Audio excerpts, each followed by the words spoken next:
Bonsoir. En réfléchissant à ce témoignage que je me suis demandé comment je pouvais faire pour que vous tous qui allez écouter ce que je vais dire puissiez participer à cette expérience comme si c'était la vôtre. L'Église, c'est le lieu où nous pouvons participer à cette expérience comme la nôtre. Je ne peux pas parler au nom des Soudanais, car je ne suis pas dans ces pays africains. Mais peut-être que le fait d'avoir partagé avec eux la persécution et la souffrance me rapproche d'eux. Et c'est à partir de là que je vais commencer et commenter de la persécution du peuple sud-soudanais. La guerre entre le nord et le sud du Soudan est une guerre entre une dictature islamique et le peuple chrétien animiste. C'est l'extermination d'un groupe qui ne peut pas se défendre et encore moins s'y opposer, car il représente une minorité. Quand nous allons dans ce pays, nous n'y allons pas en tant qu'Européens ni Occidentaux. Nous allons au Soudan avec le désir de donner de l'espoir, de semer l'avenir, parce que le christianisme, c'est fondamentalement à venir. Nous sommes entrés dans un avion loué et en secret. L'achat des esclaves par des Occidentaux est interdit par la loi islamique dictatoriale, car cela démontrerait aux États internationaux que l'esclavage existe.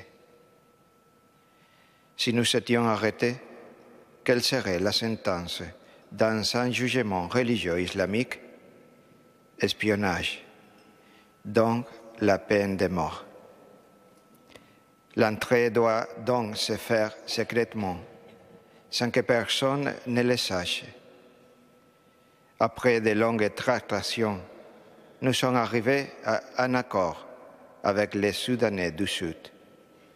Une rencontre est prévue avec un mercenaire dans un lieu et un temps indéterminé. Et sans savoir comment, nous nous trouvons dans ce lieu et temps indéterminé. Le petit avion atterrit dans un endroit inconnu. Un prêtre soudanais nous y attend. C'est lui qui a établi les contacts avec les mercenaires. Mais nous devons continuer le voyage parce que les militaires ont localisé les mouvements de l'avion. Il nous faut donc poursuivre encore une journée à pied. Finalement, et c'est ce qui est important, nous rencontrons cette fois-ci un groupe de 170 enfants que les mercenaires ont achetés aux militaires du gouvernement qui les prennent quand ils entrent dans leur village pour tuer et détruire. Raser et assassiner est leur objectif principal.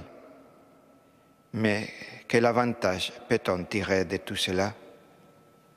Au moins, avec les enfants, ils pouvaient obtenir de l'argent. C'est pourquoi ils les laissaient en vie. 170 enfants avec la peur comme seul camarade de voyage. Ils ne regardent jamais dans les cieux, car cela est interdit. Ils doivent être soumis. Ils sont nés pour ça. Des enfants qui ont été séparés, pire encore, arrachés de leurs familles, qui ont été assassinés, parfois sous leurs yeux, dans leur village d'origine. Il est temps de négocier. Pour rien casser. Combien pour le groupe? Non, ça c'est trop. Moi. Nous achetons l'ensemble du groupe. Nous ne procédons pas comme les marchés auxquels ces enfants étaient destinés pour être vendus séparément. Marché où ils devaient être envoyés loin, car ces marchés se trouvent en Arabie saoudite, Libye, Tchad. Alors, il faut baisser les prix d'achat. Combien?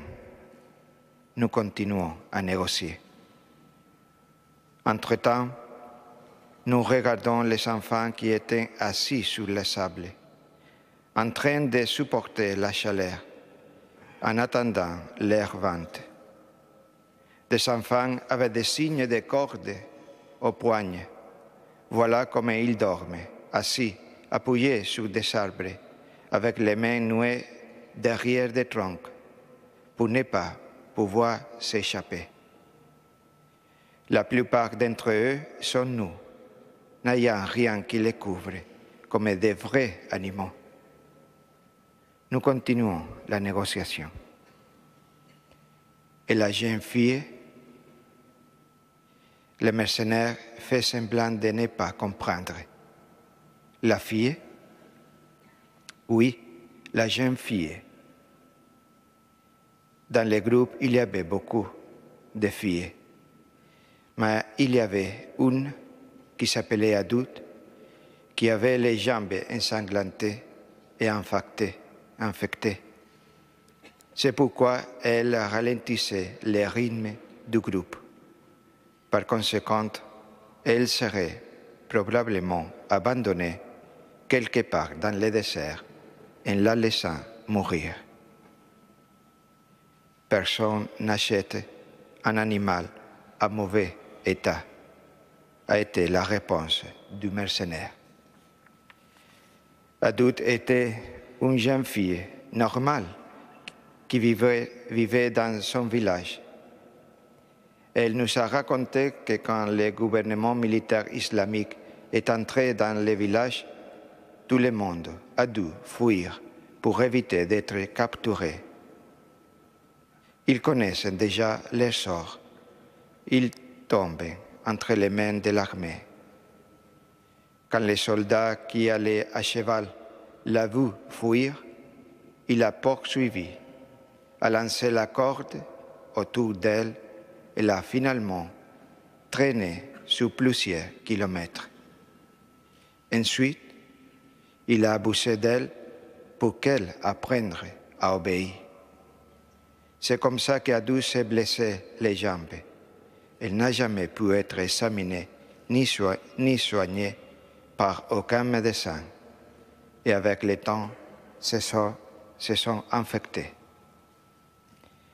Pour nous, encore plus importante que le récit qu'Adout nous a raconté, c'est la façon dont elle nous l'a raconté, en ayant les yeux baissés, sans nous regarder comme tous les enfants. Pas seulement parce qu'elle avait appris à se comporter comme ça, mais surtout à cause de la crainte qu'elle éprouvait. Il fallait éviter, devant les acheteurs, d'échanger un regard, afin qu'ils ne vous remarquent pas pour passer inaperçus, comme s'il était possible de se cacher derrière ces yeux immenses pour que personne ne vous remarque, comme si le fait de laisser les autres vous regarder permettait de passer inaperçu devant eux, se cacher en soi-même. Aujourd'hui, ces enfants, comme d'autres qui ont été libérés, vivent ensemble dans des écoles construites par les Trinitaires et d'autres organisations chrétiennes. Si nous ne sommes pas baptisés, cette histoire émouvante pour éveiller nos consciences. Par contre, si nous sommes baptisés, si nous faisons partie d'un seul peuple, le royaume offert par Jésus-Christ, ceci ne paraît pas juste une histoire. Ce sont les angoisses, les mortifications des personnes qui sont comme nous et qui demandent à réveiller mon esprit. Aujourd'hui, c'est Adout et pas moi que vous parlez. C'est elle qui vous donne son témoignage et nous rappelle que nous sommes maîtres de notre propre destin, mais que nous sommes aussi maîtres des destins de ses enfants. Adou nous rappelle la valeur de la vie vécue, considérée du point de vue de seul espoir et de la seule foi. C'est pour cela qu'aujourd'hui, c'est le tour des témoignages d'adultes. À notre jour, ce sera le tour d'un autre de ses enfants. Le silence d'un groupe de 170 enfants, comme votant de guerre, avance lentement à travers le désert en attente d'être acheté. C'est le silence que je vous demande comme notre prière dans ce moment. Un temps de silence pour ne pas oublier que nous sommes aussi les propriétaires des paroles de ces enfants, comme moi aujourd'hui, que je parle en leur nom.